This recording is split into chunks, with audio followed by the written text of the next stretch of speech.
युवकांच्या एकजुटीचा ऐतिहासिक विजय. धर्मेंद्र प्रधान यांच्या राजीनाम्यानंतर शेकापच्या चित्रलेखा पाटील यांची प्रतिक्रिया. न्यायासाठीचा हा लढा देशातील तरुणांसाठी प्रेरणादायी ठरेल.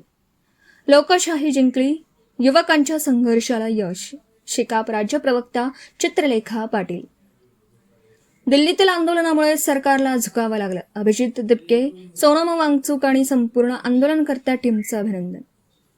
केंद्रीय शिक्षण मंत्री धर्मेंद्र प्रधान यांच्या राजीनाम्यानंतर शेतकरी कामगार पक्षाच्या राज्य प्रवक्त्या चित्रलेखा पाटील यांनी प्रतिक्रिया देत हा युवकांच्या एकजुटीचा आणि लोकशाहीचा ऐतिहासिक विजय असल्याचं म्हटलं आहे. चित्रलेखा पाटील यांनी सांगितलंय की दिल्लीतील विद्यार्थी आणि युवकांनी विविध मागण्यांसाठी उभारलेल्या तीव्र आंदोलनामुळे अखेर केंद्र सरकारला झुकावं लागलं. युवकांच्या एकजुटीने आणि शांततापूर्ण लोकशाही मार्गाने केलेल्या संघर्षाला यश मिळालं असून हा देशातील लोकशाही व्यवस्थेचा मोठा विजय असल्याचं त्यांनी नमूद केलं. या आंदोलनाला शेतकरी कामगार पक्षासह विविध विरोधी पक्षांनी सक्रिय पाठिंबा दिला. आंदोलनाच्या काळात विद्यार्थी आणि युवकांच्या न्याय मागण्यांसाठी सातत्याने आवाज उठवण्यात आला होता. दिल्ली पोलिसांनी अमानुष लाठीमार केला, पण युवक मागे हटले नाहीत, तर अधिक ताकदीने आंदोलनात सहभागी झाले. यावेळी चित्रलेखा पाटील यांनी आंदोलनाचा प्रमुख समन्वयक अभिजित दिपके, सोनम वांगचूक आणि आंदोलनात सहभागी झालेल्या संपूर्ण युवक टीमचं विशेष अभिनंदन केलं. युवकांच्या संघटित शक्तीमुळे लोकशाही अधिक बळकट झाली असून न्यायासाठीचा हा लढा देशातील तरुणांसाठी प्रेरणादायी ठरेल असा विश्वास त्यांनी व्यक्त केला. भारताचे एक सार्वभौम समाजवादी धर्मनिरपेक्ष लोकशाही गणराज्य घडवण्याचा व त्याच्या सर्व नागरिकास सामाजिक, आर्थिक व राजनैतिक न्याय, विचार, अभिव्यक्ती, विश्वास, श्रद्धा व उपासना यांचे स्वातंत्र्य, दर्जाची व संधीची समानता निश्चितपणे प्राप्त करून देण्याचा आणि त्या सर्वांमध्ये व्यक्तीची प्रतिष्ठा व राष्ट्राची एकता आणि एकात्मता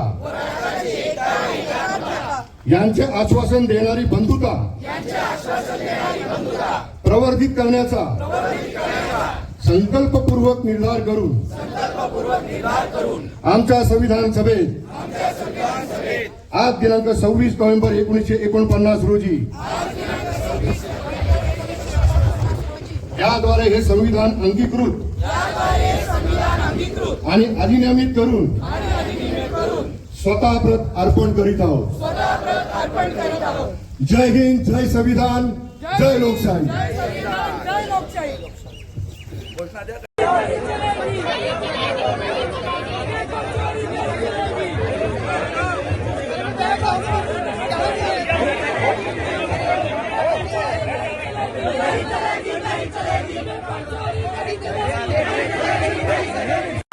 खूप आनंदाचा दिवस आहे. शेवटी एका चळवळीला यश मिळालं आणि धर्मेंद्रजी प्रधानांनी राजीनामा दिला. हा राजीनामा आम्ही शेतकरी कामगार पक्षाच्या वतीने या विद्यार्थ्यांना अर्पित करतो ज्यांनी आपल्या नीट परीक्षेत जीव गमावला. खरंच मला या ठिकाणी आभार मानायचे या तमाम देशाच्या युवकांना की त्यांनी ही चळवळ उभी केली आणि त्या चळवळीत त्यांना किती त्रास देण्यात आला. म्हणजे त्यांना मारलं, त्यांना आमच्या विद्यार्थी संघटनेच्या अध्यक्षाला जवळजवळ 13-14 तास पोलिसनी बेकायदेशीर डिटेन्शनमध्ये ठेवलं, घरातनं उचलून नेलं.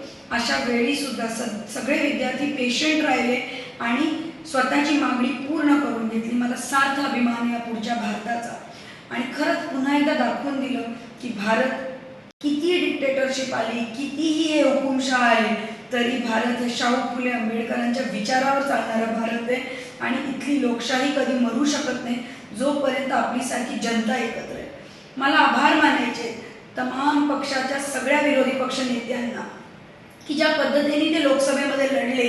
अगदी आपल्या देशाचे लीडर ऑफ ऑपोजिशन त्यांना इतक्या वाईट पद्धतीने पोलीस उचलून घेऊन गेले, तरी ते हटले नाही, तरी ते विद्यार्थ्यांसाठी लढत राहिले. आमच्यासारखे पक्ष असतील जे लढत राहिले. मी त्या सगळ्यांचं या ठिकाणी ज्यांनी ही लोकशाही जिवंत ठेवायला प्रयत्न केला त्या सगळ्यांचे या ठिकाणी आभार मानते आणि अपेक्षा व्यक्त करते की ह्यातनं आपण काहीतरी शिकलं पाहिजे, की यातनं आपल्याला दिसून आलं की किती आपली लोकशाही धोक्यात आहे आणि नक्कीच पुढच्या पिढीनी आणि पुढच्या राजकारणाच्या दृष्टीने हा विचार करण्यासारखी गोष्ट आहे. परत करू. Video reporter Dhammasheel Sawant, KTV news, Raigad.